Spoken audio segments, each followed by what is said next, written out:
आप सभी का स्वागत है शिवाज़ एनलाइटन पर। एक जनरल कमेंट ये आ रहा है कि मेरी टाइपिंग गिर रही है, मेरी टाइपिंग कम हो गई है। आज से 1 हफ़्ते पहले मेरी स्पीड 38-39 आ रही थी इंग्लिश में, जो अब 29-28 पर आ गई है। हिंदी में जो हम अच्छा कर पा रहे थे, 26-28 आने लगी थी और अब वो 22-23 पर आ गई है। मेरी समझ में ये नहीं आ रहा है कि मतलब ऐसा कैसे हो सकता है? आप अच्छा कर रहे हैं तो आप आगे जाएँगे ना, आप पीछे क्यों आ रहे हैं?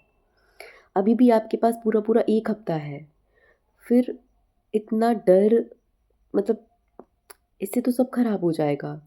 क्योंकि अभी आपके पास 1 हफ़्ता है, तब आप अच्छा नहीं कर पा रहे हैं, आप अपनी स्पीड को खराब कर रहे हैं। तो एग्ज़ाम सेंटर में, एग्ज़ाम हॉल में आप उस प्रेशर को कैसे हैंडल करेंगे? यहाँ पे सबसे बड़ी प्रॉब्लम आप सबके साथ बस ये है कि आप प्रेशर हैंडल नहीं कर पा रहे हैं। आपको लग रहा है बस अब तो एग्ज़ाम आ गया, अब तो डेट आ गई और अब क्या होगा? आप इस चक्कर में जो आपकी चीज़ें बनी हुई हैं, आप अच्छा कर रहे थे, आप अब वो भी नहीं कर पा रहे हैं। 27 दिसंबर को मेरी टाइपिंग थी और मैंने आपको जो भी एक्सपीरियंस शेयर किया है वो 26 दिसंबर का है। और आप देखिए मैंने उस दिन 2 फ़ोटोज़ भी क्लिक की थी। वो टाइपिंग करने के बाद जब मेरी स्पीड आई और मैंने जो सफ़र किया लास्ट 2 डेज़, अ, वो भी मैं इसको फ़ोटोज़ को डाल रही हूँ। आप सब इसको देखिए, मतलब ये मैंने आपको जो भी बताया है ये मेरा रियल लाइफ़ एक्सपीरियंस है। जो मैंने आपसे शेयर किया है। आप सब देखिए और अपने कॉन्फिडेंस को गेन करिए। मैं आप सबको बताना चाहती हूँ, जब मैंने टाइपिंग को सीखा था और उस टाइपिंग को सीखने के बाद और एग्ज़ाम तक का लगभग बीच में 8 से 9 महीने का गैप था, जिसमें मैं जॉब में थी। मेरी लेखपाल की जॉब चल रही थी और इस ड्यूरेशन में 8 से 9 महीने में मुझे मतलब बिल्कुल मौका नहीं मिला कि मैं कभी टाइपिंग कर लूँ या हिंदी इंग्लिश को कभी कर लूँ, ऐसा कुछ नहीं हुआ। दिसंबर में जब मेरी टाइपिंग की डेट आ गई और उसके 2-3 दिन पहले मैंने अपना लैपटॉप खोला और ये हुआ कि अब टाइपिंग करनी है। और मुझे डर इसलिए नहीं था क्योंकि मेरी टाइपिंग जब मैं पहले करती थी 8-9 महीने पहले, काफ़ी अच्छी आती थी। इंग्लिश में मतलब 50 तक आ जाती थी और हिंदी में लगभग वही 41-42 आती थी 8 से 9 महीने पहले। तो वो चीज़ मेरे माइंड में थी, जिस वजह से मैंने टाइपिंग ये नहीं की या मुझे टाइम ही नहीं मिला कि मैं कभी टाइपिंग भी कर लूँ। कोई बात नहीं, अब एग्ज़ाम से जब मैंने 2-3 दिन 4 दिन पहले जब मैं लैपटॉप खोल कर बैठी, मैंने टाइपिंग की, तो वो स्पीड मतलब बची ही नहीं, वो एकदम गिर चुकी थी। और मतलब इंग्लिश में 39 थी, यही 25-24 और हिंदी में भी यही 15-16 की स्पीड आ रही थी। अब मुझे बिल्कुल ये समझ नहीं आ रहा था कि मैं क्या करूँ? 2 से 3 दिन बचे हुए हैं। बट मेरे माइंड में हमेशा से ये एक चीज़ थी कि टाइपिंग तो देनी है, क्योंकि मुझे फील्ड की जॉब छोड़नी थी, मुझे ऑफ़िस जॉब लेनी है, टाइपिंग तो देनी है। और मैंने 8 से 9 महीने पहले सीखी थी, मैं काफ़ी अच्छा करती थी, साथ में कॉम्पिटिशन होता था तो मैं टॉप करती थी। डेली ना सही बट 2-3 दिन में 3 दिन में मैं टॉप करती थी या हम बराबर आते थे, तो मैं कर लूँगी, ये एक विश्वास था।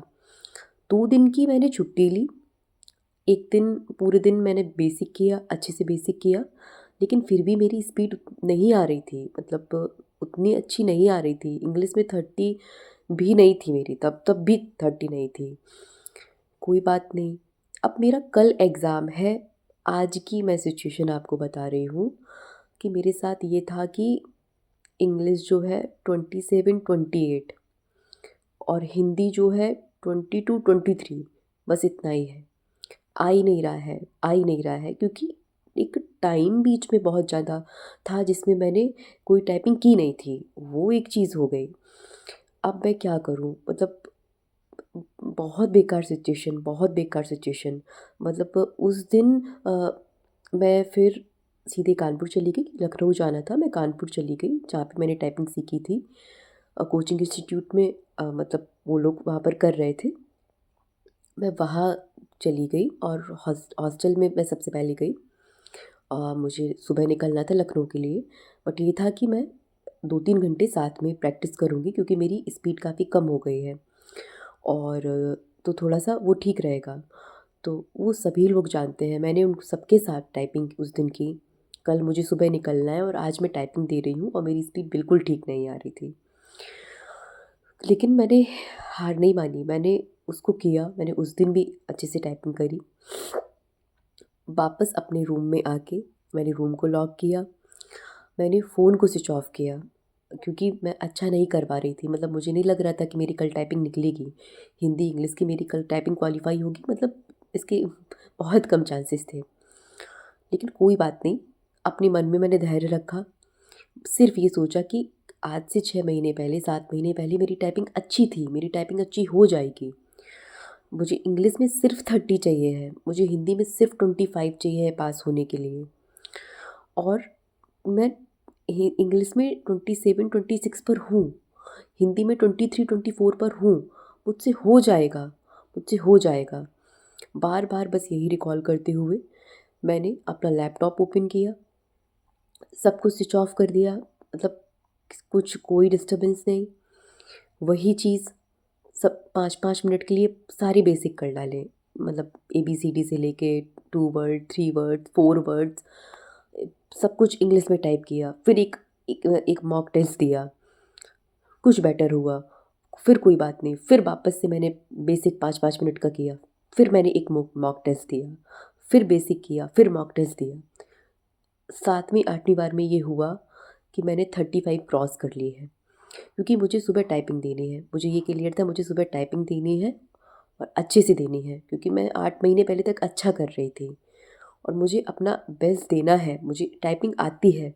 ये विश्वास आपको भी करना पड़ेगा, कोई और आपको विश्वास दिलाने नहीं आएगा और आप सबके सामने है कि मेरी टाइपिंग क्वालीफाई हुई, मैं जॉब में हूँ